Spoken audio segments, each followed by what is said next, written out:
Yo les postos, c'est Sacha, bienvenue dans cette nouvelle vidéo Mercato. Le Paris Saint-Germain sur le tout jeune buteur lyonnais Riyad Talbi, Aix-les-Bains, Grenoble, puis Lyon cette saison. Le tout jeune Riyad Talbi, génération 2004, ne cesse d'empiler les buts au fil de sa progression, de club en club, et cela ne passe pas inaperçu. Ainsi, l'attaquant des U17 lyonnais est convoité, c'est ce que rapporte Loïc Tanzi, le journaliste de RMC, où il cite « Le PSG, un club français et un club étranger ont ou vont faire une offre aux joueurs, encore sous convention. L'Olympique lyonnais a déjà fait son offre pour le signer professionnel, à suivre dans les prochains mois donc. » Wissam Ben Yedder est régulièrement annoncé du côté du PSG ces derniers temps et le club de la capitale aurait une belle carte à jouer avec le buteur de l'AS Monaco. Le PSG s'est souvent intéressé à moi, alors pourquoi pas un trio avec Mbappé et Neymar. Aujourd'hui, je suis focus sur ma fin de saison et sur l'objectif du club qui est de retrouver l'Europe. Pour le reste, je te laisse à tes pronostics. Voici le témoignage que livrait dernièrement Wissam Ben Yedder, refusant de se laisser aller au jeu des rumeurs. Sous contrat jusqu'en juin 2024 avec l'AS Monaco, l'international français pourrait cependant quitter le club de la principauté, que Manchester United s'est positionné aussi sur ce dossier qui ferait de l'attaquant monégasque une piste chaude en marge du prochain mercato. Des contacts ont été initiés avec le clan Ben Yedder du côté du Paris Saint-Germain, de quoi compliquer la tâche de Manchester United, et bien que la concurrence sera rude, le club de la capitale pourrait avoir une belle carte à jouer grâce aux résultats de l'AS Monaco, donc Ben Yedder pourrait être sur le départ. D'après les informations de 11 mondiales, Wissam Ben Yedder serait susceptible d'aller voir ailleurs si l'AS Monaco ne parvenait pas à décrocher une place en Europe. Avant la suspension de la Ligue 1 due à la pandémie, le club du Rocher pointait à la 9e place du classement, à 9 points du LOSC, 4e. Selon le média, une qualification pour la C1 et la C3 sera primordiale pour conserver Wissam Ben Yedder. En latéral, en l'état actuel des choses, le PSG semble être en ballottage favorable pour le transfert de Ben Yedder, à condition que Manchester United ne vienne pas tout faire capoter à la dernière minute. La shortlist des latéraux retenus par Leonardo est assez claire. Parallèlement au dossier du milieu de terrain, le directeur sportif parisien Leonardo étudie avec attention le marché des latéraux. Plusieurs pistes sont à l'étude, dont celle menant à Achraf Hakimi. L'arrêt total des compétitions n'empêche pas le football de continuer. Avant le confinement, Leonardo avait dressé un certain nombre de constats préalables. L'un d'entre eux mène aux carences au poste de latéral droit. Le directeur sportif, et ce n'est pas nouveau, n'est pas un fan à considérer de Thomas Meunier. Dans ce contexte, et au-delà des autres dossiers ouverts, le marché des latéraux sera donc observé d'ici la fin de l'été. Le dirigeant brésilien a à nouveau commencé à activer son réseau. Le nom du Turinois Mattia De Sciglio, 27 ans, a été réactivé ces derniers jours. C'est un ancien dossier de nouveau étudié par le Paris Saint-Germain. Dans les dernières heures du mercato, l'hiver dernier, Leonardo avait échangé avec la Juventus de Turin, mais l'opération n'avait pas abouti. Selon les informations, le Paris Saint-Germain est revenu à la charge ces derniers jours. Des échanges ont eu lieu avec son représentant, auteur de 12 matchs cette saison avec la vieille dame. Le latéral droit italien est très apprécié par Léo depuis son passage à l'AC Milan. Mais il n'est pas le seul joueur courtisé. Maruzic observé, Hakimi intéressé, le directeur sportif a dressé une liste de quelques noms dans laquelle figure notamment Ola Aina, auteur d'une saison plutôt réussie avec le Torino, 25 matchs, 2 passes décisifs. L'international nigérian pourrait être attiré à l'idée de rejoindre le club de la capitale et ses énormes moyens ne laissent pas indifférent le défenseur qui se sait à un tournant de sa carrière. Formé à Chelsea, l'international nigérien de 23 ans, lié jusqu'en 2023, présente aussi l'avantage d'avoir également un passeport anglais. En plus d'Aina, Paris a avancé aussi sur la piste de l'international monténégrin de la Lazio, Adam Maruzic, 27 ans. Le PSG l'a fait superviser à plusieurs reprises cette saison. Sous contrat jusqu'en 2022, le latéral droit pourrait vouloir rester en cas de qualification de la Lazio en Ligue des Champions. Un autre joueur plaît fortement aux décideurs parisiens, Achraf Hakimi, l'aventure allemande de l'international marocain de 21 ans et un succès total. Prêté au Borussia Dortmund depuis l'été 2018, il doit revenir au Real Madrid où son avenir n'est pas encore tranché. Personne à Paris n'a oublié sa prestation éblouissante lors du 8e de finale aller de la Ligue des Champions face au Borussia Dortmund 2-1 en février dernier. Arrière droit, virevoltant, il a aussi l'âme et les qualités techniques d'un ailier. Cela tombe bien car Leonardo l'a placé tout en haut de sa shortlist, et même si aucun contact officiel n'a eu lieu jusqu'à présent, le dirigeant parisien est convaincu qu'il aurait sa place sur le flanc droit d'une défense à 5. Cela tombe bien car selon les informations, Hakimi et son entourage sont très intéressés par le projet sportif parisien. Mais sur ce dossier, le PSG doit faire face à 2 types d'obstacles. D'abord, la concurrence de plusieurs grands clubs européens et notamment Chelsea.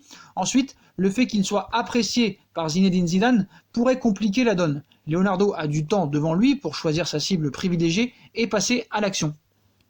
Et pour revenir sur Maruzic, selon la Gazzetta dello Sport, la Lazio aurait fixé le prix de Maruzic à 20 millions d'euros minimum, avec les fins de contrat de Thomas Meunier et Layvin Kurzawa le 30 juin prochain. voire selon l'évolution de la crise sanitaire, le PSG aura pour objectif prioritaire de renforcer ses 2 postes de latéraux lors du prochain mercato. Et pour le couloir droit de la défense parisienne, le club de la capitale a ciblé certaines pistes, telles que Amari Traoré aussi qu'on a cité, Hakimi ou encore Adam Maruzic. Et concernant le latéral de 27 ans de la Lazio, sous contrat jusqu'en 2022, le club romain aurait fixé le prix de départ de son international monténégrin à 20 millions d'euros minimum, selon les informations de la Gazzetta dello Sport. Un départ ou non qui sera forcément lié à une possible qualification des Bianco-Celesti à la prochaine Ligue des Champions, 2e de Serie A avant l'arrêt des compétitions, mais quoi qu'il en soit, ça reste un prix assez abordable, 20 millions d'euros, ce n'est pas trop excessif pour peut-être remplacer Thomas Meunier à l'avenir. Paris est venu aussi aux nouvelles pour Erling Braut Haaland. Selon la presse espagnole, le Paris Saint-Germain a récemment approché le Borussia Dortmund pour l'attaquant norvégien, mais le Real Madrid tiendrait la corde dans ce dossier. Avant de choisir un club, tu dois mesurer à quel point tu es bon, à quel point le club est bon, comment les gens là-bas vont prendre soin de toi, comment ils vont t'aider à évoluer. Il y a beaucoup de facteurs à prendre en compte. Je me souviens, quand nous avons parlé avec Salzbourg et différents clubs, nous avons découvert très tôt que Salzbourg était la meilleure option. Et j'ai toujours pensé, je ne veux pas me surévaluer. Cela a toujours été important pour moi en disant « oui, je sais, mais bon, il y a beaucoup de bons joueurs ». Donc cela a toujours été important pour moi de ne pas penser que je suis meilleur que ce que je suis réellement. Il y a quelques jours seulement, le prodige Erling Braut Haaland fixait ses conditions pour choisir son futur club. Lui qui est, quelques mois après avoir rejoint l'Allemagne, déjà annoncé sur le départ, et s'il y a un grand favori pour le recruter, c'est le Real Madrid. Une information pas forcément nouvelle, mais le quotidien AS explique en détail pourquoi les merengues sont en pole position sur ce dossier. Avant tout, et c'est le plus important, le club espagnol compte sur les faveurs du joueur. Et c'est notamment grâce à son compatriote Martin Odegaard qui n'a pas hésité à lui vanter les qualités du club merengue s'il n'est pas forcément pressé de quitter le Borussia Dortmund puisqu'il souhaite continuer d'avoir un temps de jeu conséquent. C'est à Madrid qu'il compte aller en cas de départ. La présence de Mino Raiola dans l'entourage du joueur, avec qui le bras droit de Florentino Pérez, José Rangel Sanchez, a une excellente relation, rendrait aussi l'opération plus facile. Ce n'est pas tout, puisque Hans-Joachim Watzke, le patron du club allemand, serait aussi assez proche du Real Madrid, et en cas de vente, il donnerait sa priorité au club de la capitale espagnole, même s'il est probable qu'avec cette clause libératoire, qui ne sera que de 75 millions d'euros en 2021, le club de la Ruhr n'a pas son mot à dire. Comme l'explique le journal, sans vraiment donner plus de détails, le Paris Saint-Germain est récemment venu aux nouvelles pour celui qui avait été au cœur d'un chambrage intense entre l'Allemand et Français il y a quelques semaines, mais la formation entraînée par Zinedine Zidane aurait donc un avantage conséquent sur ce dossier. Comme je vous l'ai annoncé tout à l'heure, le transfert d'Alex Telles serait quasiment bouclé selon la presse brésilienne. Indiscutable sur le flanc gauche du FC Porto depuis son arrivée en 2016, Alex Telles s'est affirmé comme un des meilleurs joueurs à son poste. Pisté de toutes parts, il pourrait prendre le chemin du Paris Saint-Germain à en croire la presse brésilienne. Pouvant compter sur un Juan Bernat fiable depuis son arrivée à l'été 2018, le Paris Saint-Germain doit cependant chercher un concurrent au latéral gauche espagnol. Arrivant en fin de contrat à l'issue de la saison, Layvin Kurzawa ne sera pas prolongé et quittera la capitale française où il évolue depuis 5 ans. Dès lors, la recherche d'un joueur capable de le remplacer est fondamentale en vue du prochain mercato estival. Voulant un second latéral gauche capable d'apporter une concurrence réelle à Juan Bernat, le Paris Saint-Germain est tenté par la piste menant à Alex Telles. Les négociations se sont intensifiées ces derniers jours. Auteur d'une très bonne saison avec le FC Porto, 40 matchs, 10 buts et 9 passes décisifs, ce qui est quand même énorme pour un latéral, l'international brésilien semble atteindre la plénitude de ses capacités et un départ semble le bienvenu pour le joueur sous contrat avec les Dragons jusqu'en juin 2021. Selon le média brésilien Godatch, le Paris Saint-Germain est en bonne voie pour s'adjuger la venue du natif de Caxias do Sul. Le média brésilien est convaincu de l'avancée du dossier. Les négociations pour son transfert ont bien avancé ces derniers jours, au point de sous-entendre que son arrivée devrait être conclue prochainement. Une petite bombe médiatique dont il y a un renfort qui coûterait au club parisien la somme de 20 à 25 millions d'euros. La rumeur menant à Alex Telles est loin d'être nouvelle puisque la presse portugaise l'évoquait déjà en janvier. Néanmoins, ces dernières informations confirment la tendance. Si le dossier se finalise, ce serait un très beau coup de force pour le Paris Saint-Germain puisque la concurrence est terrible. Depuis un an, l'Atlético de Madrid, Chelsea, le Real Madrid et le FC Barcelone ont tenté leur chance ou au moins effectué des approches. Le Paris Saint-Germain avait d'ailleurs déjà approché le joueur en 2015 quand il évoluait à Galatasaray, un rendez-vous manqué qui pourrait bien être juste retardé. Donc c'est bientôt fait apparemment d'après la presse brésilienne pour Alex Telles au Paris Saint-Germain. On en sait un peu plus sur le contrat qu'a signé Neymar le 2 janvier dernier, hein. Le salaire, la durée, 2 temps de prolongation de contrat, hein. Donc Neymar sera payé apparemment 38 millions d'euros par an, voilà. La presse en parle aujourd'hui, donc vous le savez très bien que la presse est au courant, mais voilà, fait un petit peu de buzz là-dessus, on sait très bien qu'il a prolongé depuis quelques mois, mais le Paris Saint-Germain, hein, n'a pas encore rendu la chose officielle. Je pense qu'il attend cette crise sanitaire pour après officialiser les choses. Donc comme vous le savez, hein, le père Neymar a dit qu'il resterait au Paris Saint-Germain, qu'il n'a pas l'intention de partir. Le Barça aussi, dans un communiqué dans une TV catalane, a dit qu'il n'aurait pas les moyens de le faire. Donc voilà, donc Neymar serait payé 38 millions d'euros par an et un contrat jusqu'en 2025, donc déterminé, hein, c'était un objectif clair, hein, de le prolonger. Donc l'émir du Qatar, hein, a accepté de faire du joueur brésilien le footballeur le mieux payé du monde. Donc depuis quelques jours, les rumeurs sont divergentes, hein, au sujet de l'intérêt du FC Barcelone pour Neymar, car si certains médias espagnols affirment que le joueur brésilien du Paris Saint-Germain est la cible numéro 1 du Barça, d'autres affirment le contraire, faisant de Neymar un plan B et même C du club catalan. Mais selon Nicolo Schira, qui a 3 mois de retard, spécialiste du mercato, pendant que le cas Neymar agite le mercato espagnol, du côté du Paris Saint-Germain, la prolongation de contrat de la star de la CSAO est toujours la priorité numéro 1. Sauf que Nicolo Schira sait très bien que Neymar a prolongé, avec évidemment celle de Mbappé qui va suivre après.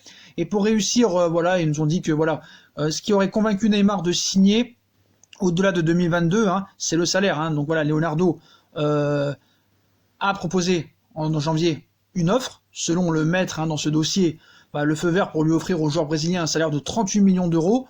Ça fait de lui le meilleur joueur, hein, quand ce sera officiel du côté du Paris Saint-Germain. Ça fera de lui le meilleur joueur payé, hein, le joueur le mieux payé du monde. Voilà. Actuellement, Neymar empoche un peu plus de 35 millions d'euros par an, et même si cette augmentation, hein, semble relativement faible, elle va durer jusqu'en 2025, autrement dit, dès la reprise de la saison prochaine. Voilà, il a accepté de signer ce nouveau contrat à 38 millions d'euros par an, et s'il va jusqu'au bout, le Brésilien empochera un total de 190 millions d'euros au Paris Saint-Germain, de quoi forcément donner le tournis, surtout en cette période où les salaires pourraient être revus à la baisse compte tenu des soucis énormes provoqués par l'arrêt du football en raison de cette épidémie. Du côté de Doha, et dans la perspective du Mondial 2022, on ne dépensera probablement plus les sommes folles au mercato, mais on tient à conserver les stars que sont Neymar et Kylian Mbappé. Voilà les postos, voilà pour toutes les infos mercato et les dernières rumeurs, hein. Voilà les postos, comme d'habitude, hein, je compte sur vous pour dire votre avis en commentaire. Je compte sur vous pour bombarder la barre de like, on partage, on commente, on s'abonne, on active la petite cloche pour être tenu au courant des différentes vidéos qui vont sortir. On nous rejoint sur nos différents réseaux sociaux, Instagram, Facebook, Snapchat, Twitter, ainsi que sur Utip, qui seront en bas de la page en description, hein. Si vous voulez aider à faire évoluer la chaîne en regardant les pubs gratuitement ou en faisant un petit don, voilà, n'hésitez pas aussi à vous abonner à ma deuxième chaîne YouTube No Feeling, qui sera aussi en lien en description. Et n'hésitez pas, hein, avec Football 11, vous avez toujours moins 5% sur tous les maillots que vous voulez, ainsi que des survêtements, des maillots NBA. Voilà, vous avez moins 5% avec le code promo Sacha10. N'hésitez pas, le site officiel Football 11, donc moins de 5%, il sera aussi en bas en lien en description. Voilà les postos, je vous souhaite à tous une très bonne vidéo et à très vite pour une nouvelle vidéo les postos. Tchuss.